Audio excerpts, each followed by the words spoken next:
मेरो हातमा 2000 4000 5000 भोट छ, मैले टिकट पाउनुपर्छ भन्नुभयो भने देश त्यही अवस्थामा जान्छ। यसपटक विवेक प्रयोग गर्नुपर्छ। उम्मेदवार उठाउनमा गल्ती गरिएन भने राष्ट्रपाले एक सिट हार्दैन। त्यसको लागि हामीले एक कदम पछाडि हट्नुपर्छ। एक कदम त पछाडि हट्नुपर्छ। यसपटक हामी त 84 कुरेका थियौँ। यो जिन्जीले ल्याएको परिवर्तन हो। त्यसकारणले यहाँ सोच विचार गरेर काम गर्नुपर्नेछ। यस्तो मौका देशले कहिले पनि पाउँदैन। तपाईहरुले कति आशा र भरोसाका साथ हेर्नु भएको छ।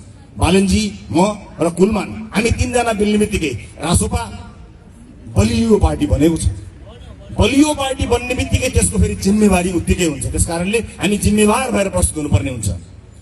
सबै साथीहरूलाई म के अनुरोध गर्न चाहन्छु, रासोपा परिवारका साथीहरूलाई भने यसपटक होडबाजी र दौड गर्ने हामीसँग छुट छैन साथी हो। तपाईको र मेरो सपनाको कुरा होइन यो, सिङ्गो देश र सिङ्गो पुस्ताको सपनाको कुरा हो। एक कदम पछाडि हट्नुपर्छ।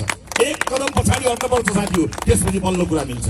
भन्नुस् म के दिउँ भनेर बैठक बसियो भने कुरा मिल्छ, मलाई यो ले भनेर बसियो भने कुरा मिल्दैन।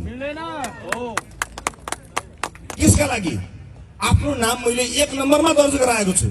मैले के दिनु पर्दा राम्रो हुन्छ, मैले के छोड्दा देशले निकास पाउँछ, म तयार छु। मेरा पार्टीका शीर्ष नेताहरू सबै तयार हुनुहुन्छ। अब यो के पाउने भन्ने लडाईँ होइन, के छोड्ने र संयुक्त रूपमा ताकत कसरी बन्ने भन्ने कुराको लडाईँ हो। एक्लै लडेर कहीँ पुगिँदैन। सँगै मिलेर एकपटक व्यथितिको यो ज्वरो एकैपटक उठाल्ने हो। त्यसका लागि हामी तयार हुनुपर्छ। चितवनलाई सिङ्गो देशले हेरेको छ। चितवन एउटा यस्तो उदाहरण बन्यो जसले रोपेको बिउ बिस्तारा बिस्तारा फल्दैछ।